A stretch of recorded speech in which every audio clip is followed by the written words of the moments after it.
Ba'd.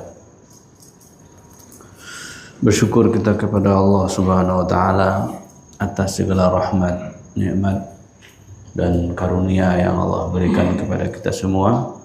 Alhamdulillah, dengan anugerah Allah itu kita bisa melanjutkan wirid kajian kita tentang kitab Futuhul Ghaib karya Syedi Syekh Abdul Qadir Jilani Qutub Rabbani. Salam dan salam kepada Sayyidina Nabi sallallahu alaihi wasallam. Allahumma salli ala Sayyidina Muhammad wa ala alihi wa ashabihi wa atba'il muslimin. Bapak Ibu yang dirahmati oleh Allah Subhanahu wa taala, sebelumnya terakhir kita membahas 2 pasal, meninggalkan sesuatu yang membuat ragu kepada sesuatu yang diyakini, atau meninggalkan sesuatu yang tidak penting kepada hal yang penting. Kemudian kita juga disuguhkan dengan komunikasi Syekh Abdul Qadir Jilani dengan iblis. Ternyata iblis juga bisa diajak ngobrol. Itu buktinya Syekh Abdul Qadir ngajak ngobrol iblis. Kalau ini di sini dikalamkan dia bertemu iblis itu di dalam mimpinya. Kalau di asar yang lain, beliau bertemu iblis itu ketika dia sedang berzikir kepada Allah dan sedang ekstase. Lalu iblis itu datang yang ngaku sebagai Tuhan, ana rabbuka. Nah, pertanyaannya ini, satu ketemu mimpi, yang kedua ketemu jaga. Kenapa Syekh Qadir tahu ketika ketemu jaga itu, ketika dalam zikir itu tahu bahwa itu adalah iblis?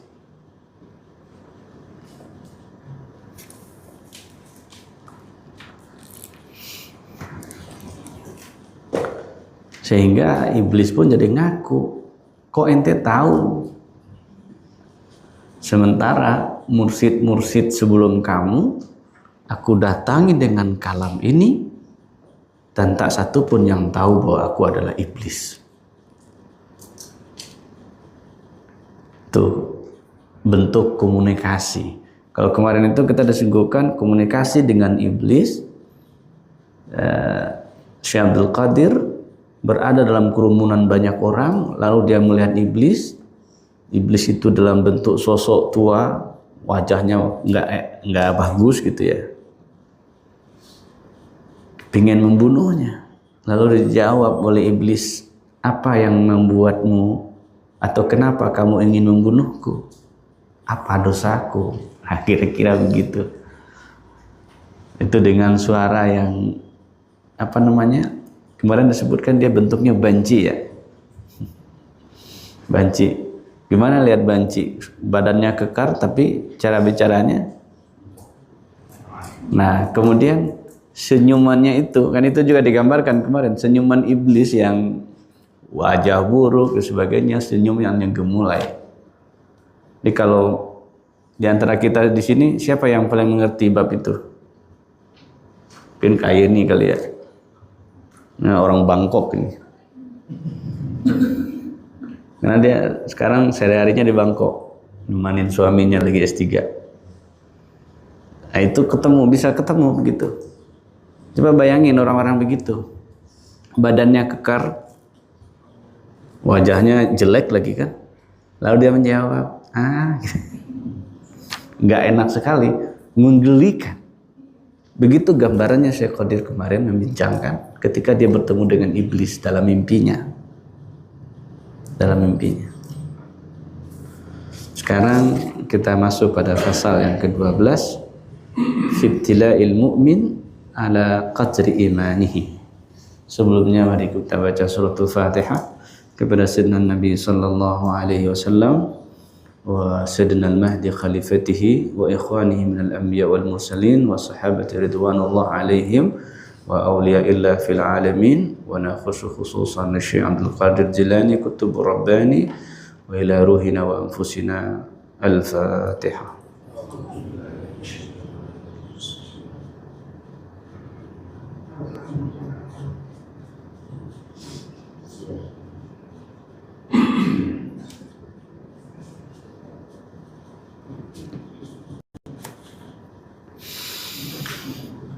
Amin ya rabbal alamin.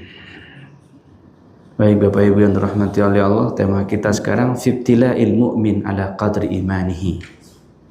Ibtila ini kita biasa mengartikannya dengan apa? Ujian, cobaan. Yang paling umum itu kita pahami atau dipahami selama ini apa? Ujian. Ujian orang mukmin itu sesuai dengan kadar imannya. Kalau imannya level 1, ya ujiannya juga level 1, kira-kira begitu. Level 2, level 3, dan seterusnya. Itu biasa kita gunakan istilah ujian atau cobaan. Atau dalam bahasa lain kita sering sebut dengan bala. Bala itu sering dihubungkan, ada kata bala, lalu ada kata lawannya bala, menghadapi bala sabar, menghadapi nikmat syukur. Ini dua hal yang selalu dibarengin.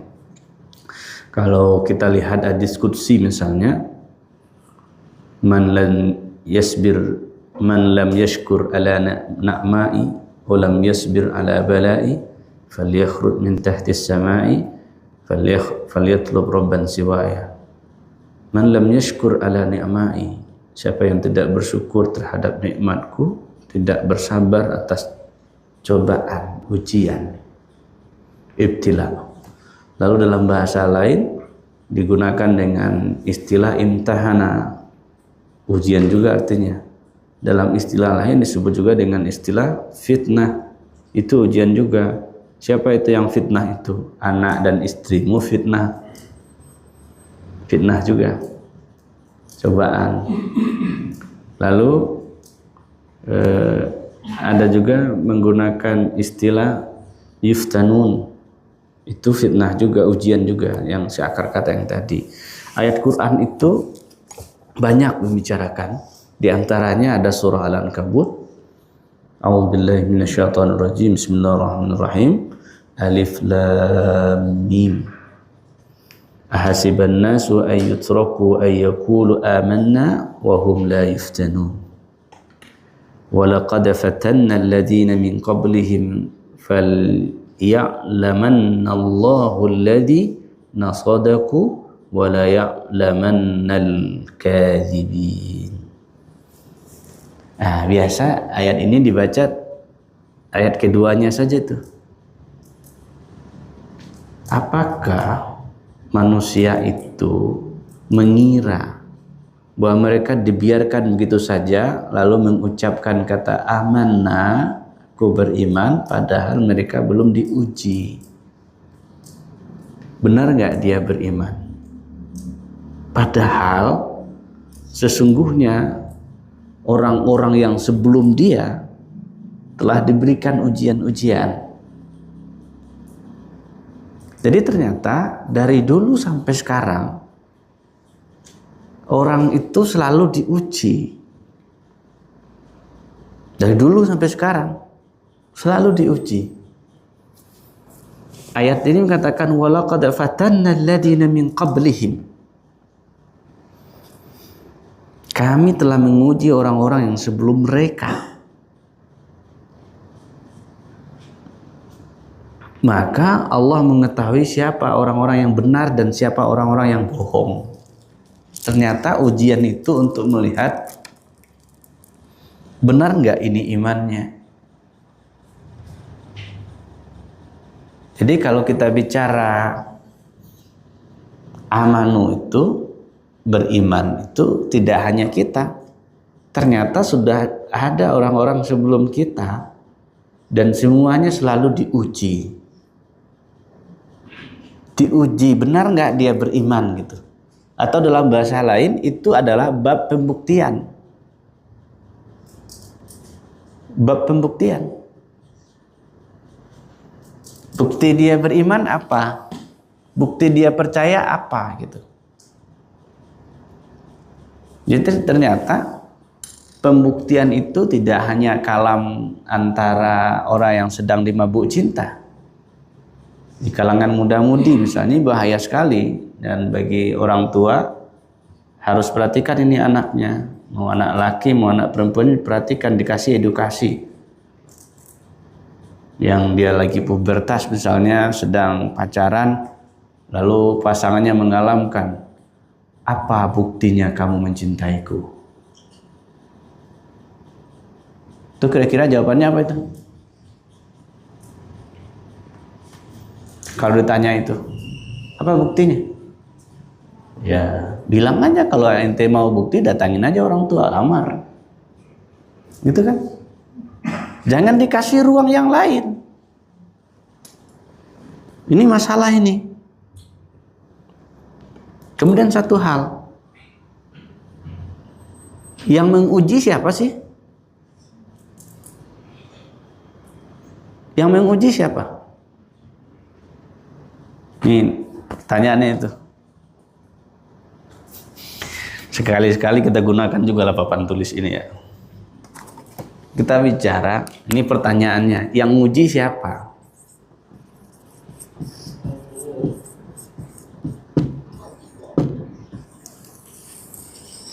Ini pertanyaan besar ini. Seringkali orang itu mengambil sesuatu yang bukan porsi dia.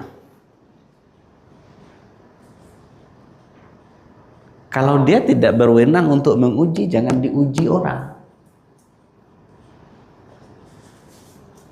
Itu pertanyaan sederhana, yang uji siapa? Gitu. Kalau kita sedang belajar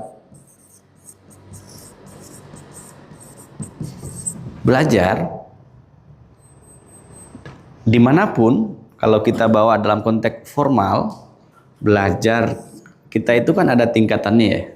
Mulai dari TK, SD, SMP, SMA, S1, S2, S3, S keliling. Ini yang nguji mereka ini siapa? Jadi yang nguji itu tidak sembarangan. TK ada ujiannya nggak? Ada nggak ujiannya? Ada. Dengan versinya dia. Belajar sambil bermain itu. SD juga begitu. SMP juga begitu. SMA juga begitu. Dan satu hal yang harus dipahami. Soal ujiannya berbeda.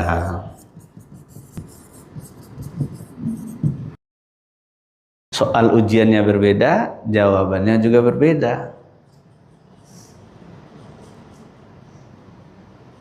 Jadi jangan dikira kita ini setiap hari tidak terlepas dari ujian. Ujian. Tentu kalau kita bicara dalam strata ini, siapa ujiannya yang paling rumit? Ya dokter. Ini paling rumit ini. Setelah itu master. Setelah itu sarjana. Ini gambaran. Ujian itu bertingkat, ujian itu berjenjang. Tapi harus paham, kembali ke sini. Yang uji siapa? Kadangkala kita itu sering jadi penguji, padahal tidak ada wewenang untuk menguji.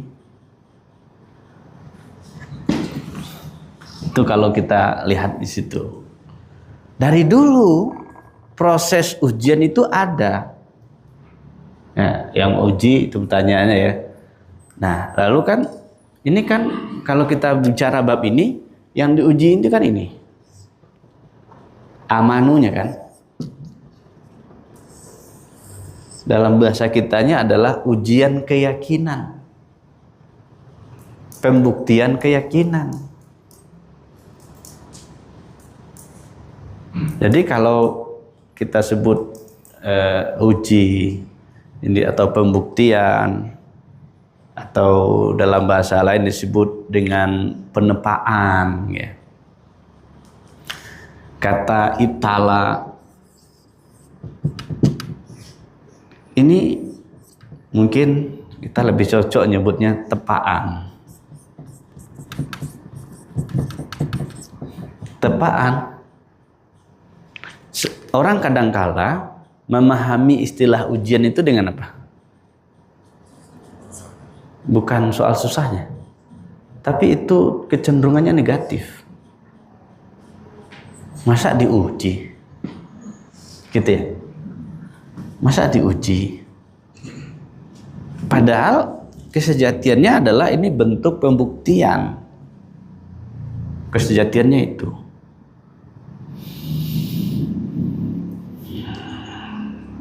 Baik. Nah, itu sesuai dengan kadarnya masing-masing itu. Sesuai dengan tingkatannya masing-masing. Itu kalau kita lihat dalam level itu. Nah, nanti kita lihat dalam level ini.